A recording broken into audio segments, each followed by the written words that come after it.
E aí, gente, Hackerman aqui. No vídeo de hoje a gente vai continuar falando sobre a teoria geral da inteligência artificial, né? Num paper extremamente recente, de menos de um mês de publicação, né? Do Ben Goertzel, que é um monstro nesse assunto. E aqui eu vou só, assim, todos esses vídeos eles vão ser meio um resumo, né? Porque tem umas 50 páginas mais ou menos do artigo. Mas esse resumo eu vou tentar explicar cada coisa, né? Porque ele vai falar com bastante assim com bastante detalhe essas coisas. Mas eu vou focar mais na parte matemática nesses vídeos. E aqui tá falando do começo, né? Algumas coisas que seriam importantes para a criação de uma AGI, né? Que é você o principal negócio é os padrões, a teoria dos padrões da mente, né? O Pattern Theory of the Mind, que ele descreve um conceito relacionado a você entender a mente como uma, um, algo que estrutura a informação em padrões, né? Padrões em imagens, que é usado na inteligência artificial. A gente pode dizer sim que é através de padrões nas imagens, em síntese de imagens, como a gente vê em vídeo, na fala, em ouvir, você conseguir entender o que você está falando. Tudo isso tem a ver com padrões que você tem que detectar, criar e se relacionar a esses padrões entre si. É muito que isso que tem a ver a teoria, esse pattern theory of the mind. Relações temporais, né? Você vê um objeto em movimento e você sabe, por exemplo, que se você atravessar a rua e um carro estiver longe e estiver devagar, você pode atravessar sem problemas. Agora, se o carro estiver muito rápido, fazendo barulho alto, é óbvio que ele está mais rápido. Então, às vezes, você nem precisa ver o carro para você ver se está rápido ou não. Isso é uma coisa, é uma relação temporal. Se você não tivesse essa relação temporal de saber a velocidade de um objeto que está à distância, né? Você poderia se machucar, né? Porque você ia atravessar a rua de repente e você não ia entender a relação temporal do carro. Ou uma bola vindo na sua direção, ou quando você chuta uma bola, ou tá jogando basquete e você sabe se você jogar a bola para cima, mais ou menos o tempo que ela vai demorar para cair e você vai ter como desviar, sair da sua direção. Então isso daí tem uma relação também com reinforcement learning, né? Temporal difference learning, né? Que é basicamente isso. Você vê, entender a relação de a mudança, né, no sistema ao longo do tempo. Meta learning tem muito a ver com linguagem, representação visual, meta representations, que também é essa mesma coisa. Meta tem a ver com linguagem, imagens, tudo que é na linguagem é mais algo, imagina a soma de todas as palavras de um dicionário, né? Só que na sua mente, né? E você tenta usar essas palavras. Por exemplo, eu tô usando várias palavras, tô fazendo várias frases que elas estão representadas num dicionário que você pega no, no, no Google, você põe os dicionários das palavras que eu tô falando. Mas a nossa mente, ela consegue meio que ser um dicionário que representa as coisas de uma forma contextual, né? Então, é uma coisa muito importante para EGR, né? Você criar contexto, né? Através das palavras, né? Então, a Alexa, ela não entende o contexto. Ela não entende nada. Ela é só a Alexa é uma calculadora muito eficiente. A Siri, todos esses programas de inteligência artificial atuais que falam com você, chatbot e tal, eles são uma calculadora muito inteligente. Então, a calculadora pensa quando você digita os números? Não. Ela é dependente do observador, ela é dependente de você. E os sistemas de inteligência artificial, como Alexa e tal, eles não têm independência. Por isso, eles não têm algo que a gente poderia chamar de meta-learning na parte prática, como seres humanos, né? E no fim, sistemas de decisão discreta, que a gente vai discutir mais pra frente. Tem a ver mais com a hierarquia de decisões de um sistema, né? Então você vai, por exemplo, escolher sorvete. Eu quero sorvete de baunilha no McDonald's. Por quê?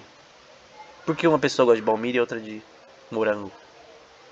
Não tem muito sentido, né? É uma coisa particular da pessoa. Mas por que todo mundo não gosta da mesma coisa? Porque o ser humano é dependente, independente, desculpa. Ele é totalmente independente do observador, né? Ele tem capacidade de decisão discreta, mas de certa forma é que discreta não tem a ver com outra coisa, né? Mas tem a ver com, no caso de computacionar isso, tem a ver com você entender as decisões de uma forma como ser humano, talvez.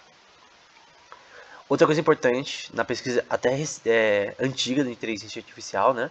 é chamado de Symbolic AI, que é padrões simbólicos, né? Então ele vai falar sobre evolução de um sistema, né? Um sistema ele tem que ser capaz de evoluir, de aprender.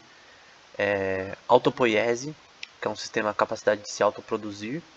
Nesse caso, eu acho que o contexto é de você autoproduzir o seu conhecimento, né? Você pegar o conhecimento que você aprendido e criar coisas novas.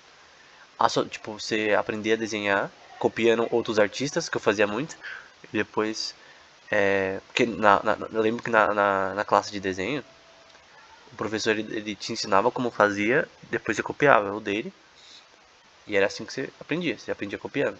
E na verdade até hoje é assim. Então, mesmo cursos mais avançados, você copia o que o professor faz e é assim que você aprende. Mas depois você consegue criar, usar isso de uma forma que você cria você mesmo, né? Então, tem programas de inteligência artificial que fazem isso, né? Que criam imagens de arte, né? Através desse tipo de coisa, né? Outra coisa também é associações de padrões simbólicos. Também poderia estar relacionado à arte, à linguagem. Uma maçã. Como que eu associo maçã, a palavra maçã e a imagem maçã num sistema de inteligência artificial geral, né? Então, eu tenho que fazer um padrão associativo, né? E representar matematicamente, eu teria que usar matemática discreta, né, para fazer isso. Criação de padrões, distinção de padrões, e ele vai dizer que isso é uma parte importante, né? Você distinguir os padrões em imagens, talvez em linguagem, em contextos. Então, você saber que, pô, minha manga, rasguei minha manga. Será que eu rasguei a fruta ou a minha camiseta? Com certeza a fruta, não, a fruta não. Com certeza a manga da camisa, né? Porque você não vai rasgar uma fruta. Você ia falar cortar a fruta. Então, rasgar a manga nunca vai ter a ver com fruta, porque você não rasga a fruta, você corta. Então, a palavra rasgar não está associada a fruta, nunca. Pelo menos São Paulo é assim que a gente fala, né? Então, distinção de padrões também é importante. E isso daí parece uma coisa simples, mas é algo impossível atualmente em sistemas de linguagem de inteligência artificial, né?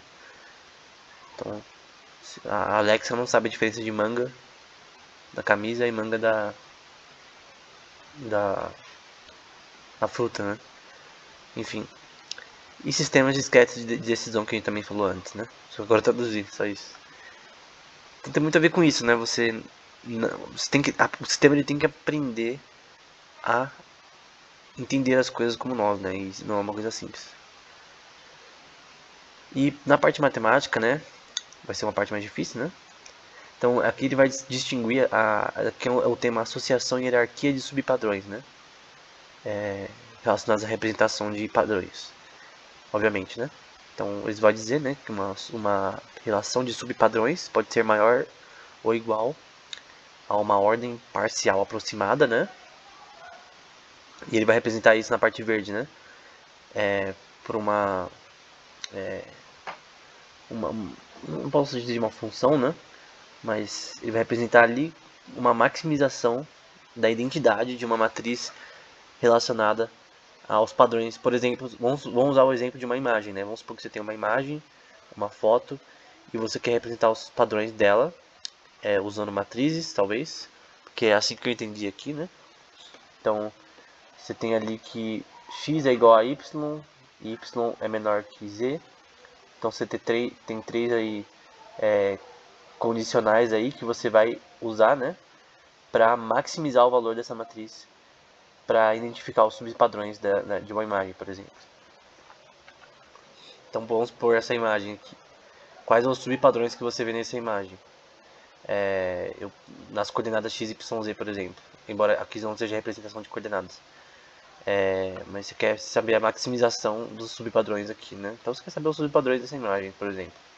Então eu consigo identificar que tem luz ali em cima, diferenças de luz, né? A parte de cima da imagem com a parte de baixo. Então a parte de baixo mais escura. Consigo ver diferenças de tonalidades na cor do cabelo. Eu consigo ver que partes do livro também estão com diferentes tonalidades por causa da luz do sol. Então, consigo ver diferenças em cor. Consigo não só fazer esse tipo de diferença, mas eu consigo associar que o texto escrito aqui é um dicionário. Eu consigo associar que esse dicionário é muito grande, né? Ou quantas páginas tem. E você pode associar a parte representativa visual através de uma matriz, ou um filtro, né? Na parte prática, que você vai filtrar o que é cada coisa aqui. Você pode representar uma matriz, por exemplo.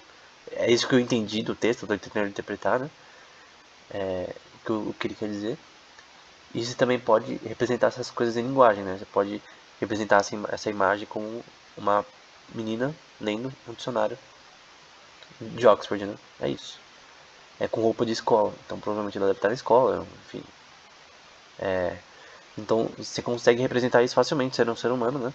Mas como que um sistema de inteligência artificial faz isso com todas as fotos que existem, né? Por exemplo, no Zero Art Online que eu citei no começo, né? Como que você representa, no primeiro vídeo, né? Como você representa o mundo ao seu redor, né? Que a Alice vê no anime, né? Que é um sistema de inteligência artificial geral, né? No anime. Como que você representa o mundo para um sistema de inteligência artificial geral? Então, esses subpadrões parecem coisas inúteis assim, mas eles são muito importantes. Então, aqui é uma representação deles. Então, no próximo vídeo a gente vai ver um pouco mais, começando com o modelo de consciência reflexiva, né? Enfim, até o próximo vídeo.